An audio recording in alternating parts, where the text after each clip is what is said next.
After 16 seasons, Manu Ginobili is retiring.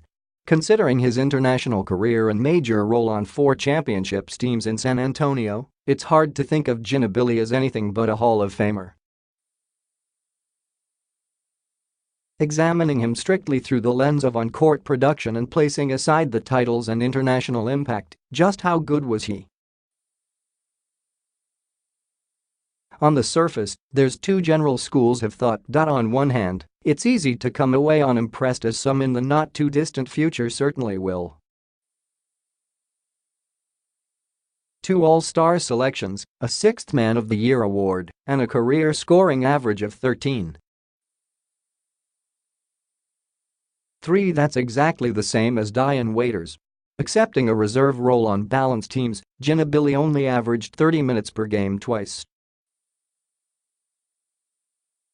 The back of the basketball card suggests a solid player. But a Hall of Famer. And then there's the eye test. Watching Ginobili at his best, Euro-stepping, changing pace, finishing off balance and turning defenders into tap dancers, it's clear to many that he's a player who simply shouldn't be defined by the box score, someone with numbers deflated due to circumstance. This was a player, after all, that was by far the best on the floor in Argentina's win over the United States at the 2004 Olympics, a game that also featured Tim Duncan and Allen Iverson in their primes, not to mention young versions of LeBron James and Dwyane Wade. The eye test suggests a Hall of Fame guard, one of the best of his generation. TWO simple approaches, 2 drastically different conclusions. So where do we go from here? Given Ginobili's game is steeped in craftiness and guile, it makes sense that you'd need to go beyond the back of a basketball card to fully examine his on-court worth. For our purposes, let's focus in on the 7-year stretch spanning his 2 All-Star selections in 2004-05 and 2010-11. Though certainly impactful before and after that range, this represents Ginobili's prime, and thus a good barometer to gauge just how he stacked up to his peers.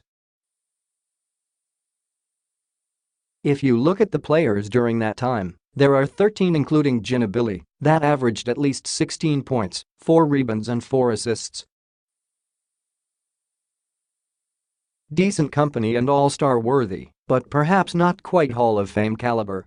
Here's where crucial context comes into play and why per-game averages don't begin to tell the whole story. In addition to playing a somewhat limited role coming off the bench in 2/3 of his games, it's also important to note the pace at which his teams played.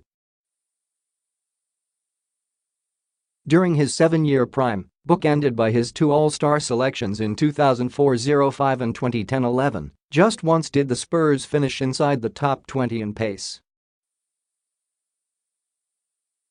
So not only did Ginobili play fewer minutes than he would have in pretty much any other situation, his minutes also led to significantly fewer opportunities to rack up stats, which is why even his per 36 numbers don't quite do to him justice.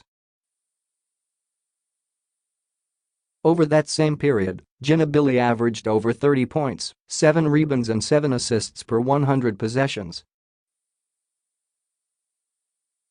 The only other players to reach those thresholds over that span? LeBron James, Dwyane Wade and Tracy McGrady.